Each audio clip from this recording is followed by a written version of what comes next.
What's up, everyone, and welcome to Wrestling Backlash. Well, the Clash at the Castle has come and gone, and I think my predictions were pretty spot on. If you didn't see my predictions and rumors of the week video, you might want to check it out. The link is right here in the top right corner of this video. But let's get right into the action from Clash at the Castle. Glassdow Scotland did not disappoint as a venue. The energy was electric with a sold-out crowd of over 14,000 fans, and they were right on par with the Backlash fans in France.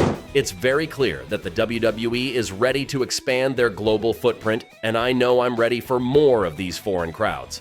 Let's get right into the first match of the night, with the phenomenal AJ Styles taking on the undisputed WWE Champion, the American Nightmare Cody Rhodes, in an I Quit match. This was Cody Rhodes' very first I Quit match in the history of his career, and this was AJ Styles' fourth I Quit match. What a great way to start the night with these two future Hall of Famers. Dan Eagler gave instructions to both wrestlers before the match started, kind of like a boxing match or MMA fight. Again, one of those new wrinkles the WWE is trying out. Giving the referees a speaking role in these matches is interesting, and I guess we will see if they continue to give refs the mic for steel cage matches, Hell in a Cell, no holds barred, street fight matches. You get the idea. Well, it was a back and forth type of match, but Cody controlled the action for most of the first half of the match. It was very clear that Cody wanted to keep the match outside of the ring. The action spewed out into the fan sections and backstage, into the hallways and locker room area. They rolled back into the ring only for Cody to get AJ Styles into an excruciating figure 4 leg lock. No matter how painful it was, AJ never said "I quit," and the match continued on. But the tide slowly shifted toward AJ Styles as he dragged Cody Rhodes back outside of the ring and executed a brainbuster on Cody Rhodes right on the announce table. My favorite part of this match was when AJ started talking smack to Cody's mom, and of course the camera was focused on both of them.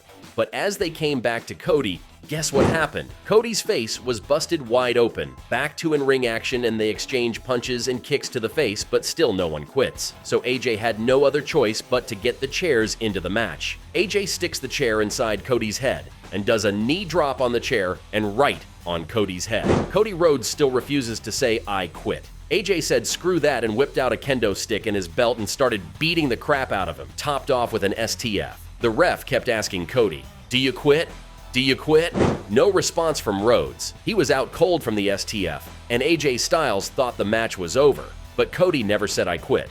So the match continues. Nothing was going to stop Cody. Not even a pair of handcuffs would get Cody to give up. But next came the highlight of the match as AJ Styles gets ready to do a chain link reinforced phenomenal forearm off the top rope. Cody Rhodes throws a steel chair right at the face of Styles, and AJ falls right on a table, breaking it in half. It was an awesome sequence of events that turned the match in favor of Cody Rhodes. Rhodes finds the key to the handcuffs and gets his hands loose. He hits a Cody cutter, and the Glasgow crowd erupts as Cody executes Crossroads not once, not twice, but 3 times, with the last one on top of a steel chair. Cody Rhodes handcuffs AJ Styles to the ropes and beats the crap out of him with a chair and was about to throw the steel steps at him, but AJ Styles had enough and announced "I quit." Cody retains his title. Oh yeah, and he still threw the steel steps at AJ Styles. Pretty decent match, and it did deliver up to the expectations. I guess the only question for AJ Styles is, what's next now that he's quit? I guess we will just have to wait and see. But let me know what you think will happen with AJ Styles. Leave your comments in the comment section below. As Cody was heading back to the ramp and heading back to the locker room, Solo Sikoa meets him on the ramp, and the Bloodline try to jump Cody. But the newest version of the RKO team showed up to save his butt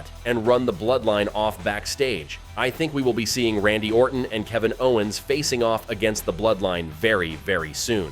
On to the next match of the night, the women's tag team triple threat match between Alba Fire, Ilya Dawn, Shayna Baszler, Zoe Stark, and the champions Bianca Belair and Jade Cargill. Now I had the current tag team champions Belair and Cargill losing the match and potentially turning on each other, but I didn't think the match would turn out the way it did. Jade Cargill is so strong she did a Samoa drop with 2 defenders on her shoulders. Pretty impressive, and her in-ring storytelling continues to get better every week. It really is a fun time watching Jade Cargill work a match. She did have a small botch in the match, well, 2 small botches actually. The first botch was as she was getting tagged in. She slipped on the top rope and missed her move and fell right to the mat. Pretty embarrassing, but she powered through. But right after that, she had another botch when Shayna Baszler had Jade Cargill in a Karabuta clutch chokehold. and it looks like Jade Cargill just tapped out. Both the announcers and the fans in attendance saw her tap out. So it looks like Shayna Baszler and Zoe Stark won the match and should be the new tag team champions, but the match continued without the ref ringing the bell. Ilya Dawn takes advantage of the confusion and suplexes Jade Cargill and pins Shayna Baszler to win the match and make a huge upset in the women's tag team division, winning the tag team titles. Scotland's Own took advantage of the situation and are crowned the new women's tag team champions.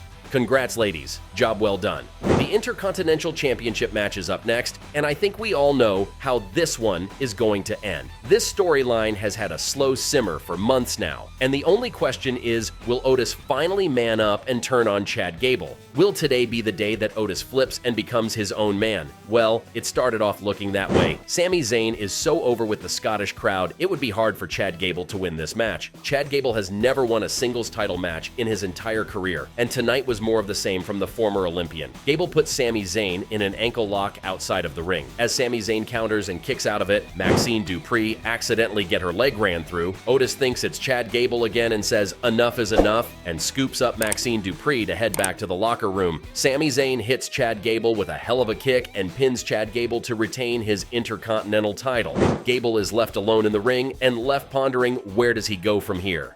The next match is another Scottish wrestler ready to win a title. It's the Women's WWE Championship match between Piper Niven and the WWE Women's Champion Bayley. Will Scotland go 2 for 2 for title wins? Piper has a tough match ahead of her with the champ Bayley, who happened to have her birthday on Saturday's PLE. The now 35-year-old future Hall of Famer Bayley had the Scottish crowd, who was all pulling for the home country girl Piper Niven, to still sing the Bayley song, and you just knew it was going to be a good match from the start. And this match did not disappoint. Chelsea Green had to insert herself into the match one too many times and get into the referee's face for some reason. I didn't think Piper needed the distraction, and the referee decided to toss Chelsea Green from ringside. But guess who comes back to the ring, but this time in a luchador mask? Yup, it was Nacho Chelsea, or Chelsea Verde, or Chelsador, whatever you want to call her. It helped for a little bit as Piper drove Bayley through the mat with a Piper bomb, but Bayley kicked out and the match continued. It was a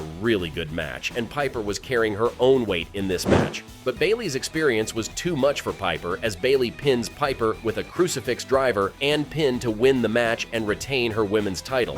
It's now time for the main event, and what better way to open the match than with the Inverary and District Pipe Band playing Scotland the Brave on their way down the ramp and around the ring.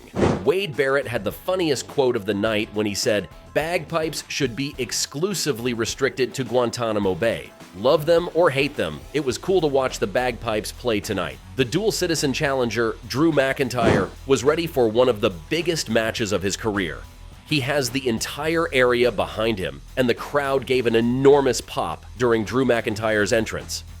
There's no doubt he's running on adrenaline from the crowd's energy. The crowd was just as pumped to boo the World Heavyweight Champion, Damian Priest. And it's only Damian Priest for this title match. There is no Judgment Day backing him up since Drew McIntyre beat Finn Balor last week on Raw. Now, my prediction for this match in my other video this week had CM Punk coming down to interfere with the match and get Drew McIntyre to somehow lose the match. And my prediction was not too far off. Drew McIntyre and Damian Priest were neck and neck the entire match. Back-to-back punches, back-to-back kicks, and even a Claymore kick from McIntyre to put Damian Priest through the barricade. But the referee got hurt as Priest runs into him at the corner of the ring. McIntyre hits another Claymore and pins Damian Priest, but there's no referee in the ring, but another ref comes racing down the ramp to count the pin. But guess who the ref is? Yup, you guessed it. It's none other than CM Punk. Punk holds the 2 count and just looks at McIntyre with the biggest grin on his face. McIntyre breaks the pin and attacks CM Punk, but the damage is done. CM Punk kicks Drew McIntyre with a low blow and runs out of the ring and back onto the ramp. The real referee is back in the ring, and Damian Priest hits Drew McIntyre with a South of Heaven chokeslam. And once again, CM Punk has screwed over Drew McIntyre in winning the World Heavyweight title. Damian Priest retains his title, and CM Punk is back in action. I can't wait to see what CM Punk has to say on Monday Night Raw. It should be a good one. Thanks for watching, and don't forget to like and subscribe to our channel to see more wrestling content and highlights. We will see you next time.